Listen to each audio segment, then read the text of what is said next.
Hello students, मेरा नाम सुनीता है और आपके अपने YouTube channel economics with Sunita पे आपका बहुत बहुत स्वागत है। जैसा कि आपको पता है कि हमने चैप्टर शुरू किया हुआ था केंद्रीय प्रवृत्ति के माप। इसके अंदर हमने समांतर माध्य के बारे में देखा था कि समांतर माध्य को किस तरह से निकाला जा सकता है। तो हमने दो विधियां देखी थी, असमूहित और समूहित। तो इसके अंदर हमने क्या देखा कि समूहित और असमूहित जो आंकड़ा होता है उसी के अंदर भी हमने क्या है अलग अलग विधियों को किया था। तो जो पिछली विधि थी असमूहित की, उसके अंदर भी हमने प्रत्यक्ष, कल्पित और पद विचलन इसको हमने किया था। तो आज क्या है, समूहित आंकड़ों के अंदर भी क्या है, ये तीनों होंगी, प्रत्यक्ष, कल्पित और पद विचलन। इसके अंदर भी आज हम क्या है समूहित आंकड़ों को लेकर क्या करेंगे, जो विधि है उनको आंकड़ों को हमें सॉल्व करेंगे। तो सबसे पहले ये कि अगर आपने चैनल को सब्सक्राइब नहीं किया है तो चैनल को सब्सक्राइब कीजिए और साथ ही साथ क्लास अच्छी लगे तो इसको लाइक कमेंट शेयर करना ना भूलें। तो चलिए आज आप शुरू करते हैं समूहित आंकड़ों को लेकर सरल समांतर माध्य। तो इसके अंदर हम देखेंगे पहले प्रत्यक्ष विधि और कल्पित माध्य।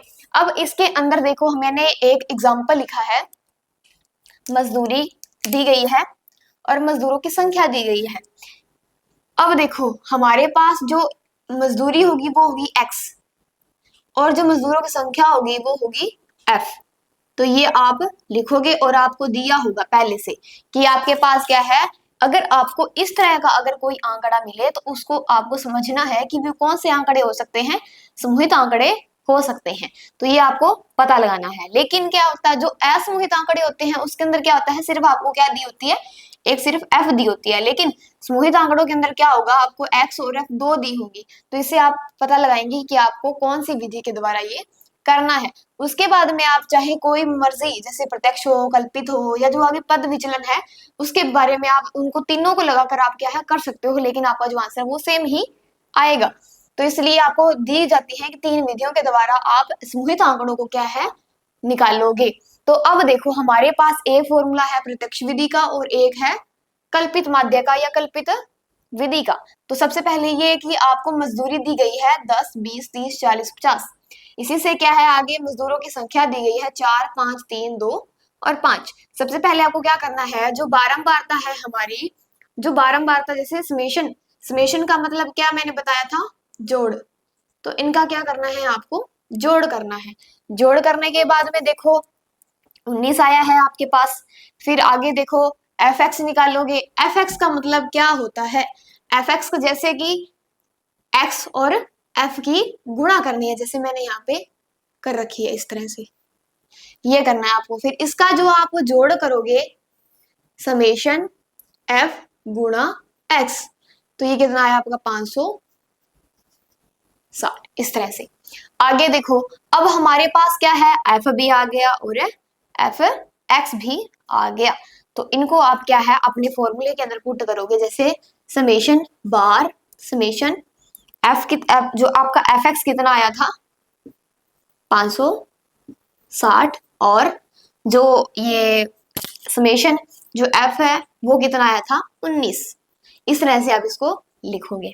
आगे देखो अब आपको जो जब आप जोड़ लिख देते हो तो उसमें समेशन लगाने की जरूरत नहीं होती। तो ठीक है, ये था हमारा प्रत्यक्ष विधि। आप जब इनको काटोगे तो आप अपने कैलकुलेशन आप कर लेना। फिर आगे देखो समेशन एक्स बार हमें निकालना है। तो सबसे पहले हमने जो पिछली विधि थी उसके अंदर भी क्या देखा था, हमने एक ए देखा था। तो ए देखा था तो उसके अंदर हमने माना था ए, तो मैं मान लेती हूँ ए को 30। अब इसी के अंदर आपको क्या निकालना पड़ेगा, डी निकालना पड़ेगा हमारी कल्पित माध्य विधि के अंदर। तो मैंने देखो यहाँ पे मान लिया, यहाँ पे मैंने 30 लिखना था। तो यहाँ पे देखो 10 माइनस 30, 20 माइनस 30, 30 माइनस 30, 40 माइनस 30 और 50 माइनस 30, इस तरह से आपको लिखना है ये। तो देखो 10 में से 10, 20, 30 ये क्या है, हमारी x की है, जो x की वैल्यू है वो हमारी दी गई है और x में से हमें क्या करना है 30 माइनस करना है। तो जब आप 10 में से 30 माइनस करोगे तो आपका आंसर आएगा। फिर आगे देखो 20 माइनस 30 करोगे, फिर 30 माइनस 30 करोगे, ये तो आपका 0 हो गया।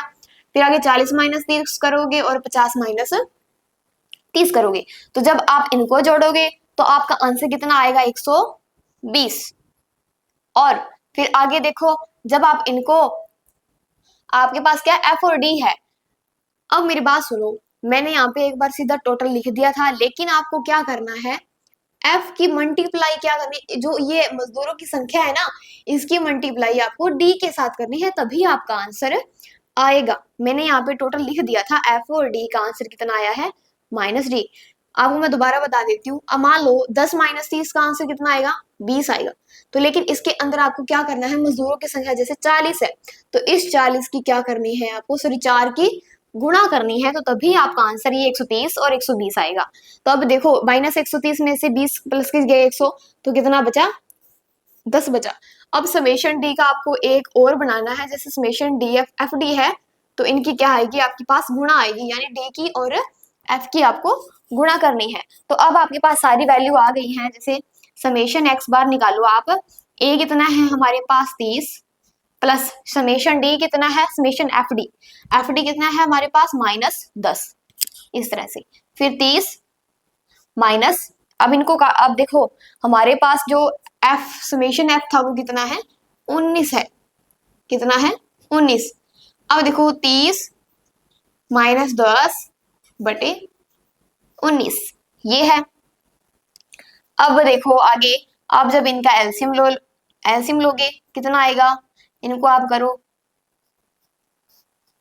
19 या 57, 570 - 10 बटे 19, तो ये कितना आ गया 560 बटे 19। तो वही आपका आंसर है जो हमारा इसमें कल प्रत्यक्ष विधि में आया था, और यही क्या है हमारा कल्पित माध्य के अंदर आपका आंसर आया है। तो इस तरह से हमारा क्या है, प्रत्यक्ष विधि और कल्पित माध्य से आपको इस तरह से आपको करना है। और इसके अंदर जैसे कि देखो, जो आप प्रत्यक्ष विधि से निकालो, कल्पित से निकालो या पद विचलन से निकालो, आपका आंसर क्या है, सेम ही आएगा। तो सबसे पहले ये कि देखो, आपको जो क्लास है वो आपको अच्छी लगी होगी, और इसके अंदर आपको कोई भी डाउट लगता है तो आप मुझे शेयर जरूर करें, क्योंकि जो न्यूमेरिकल क्वेश्चंस होते हैं उसके अंदर आपको सिर्फ क्या कैलकुलेशन करनी है, और क्या है उनको समझना है कि कौन कौन सी विधियों के द्वारा आप इनको कर रहे हैं। तो आगे आप करते हैं पद विचलन विधि। तो तब तक के लिए मेरे साथ बने रहिए, और इसके लिए बाय एंड थैंक यू।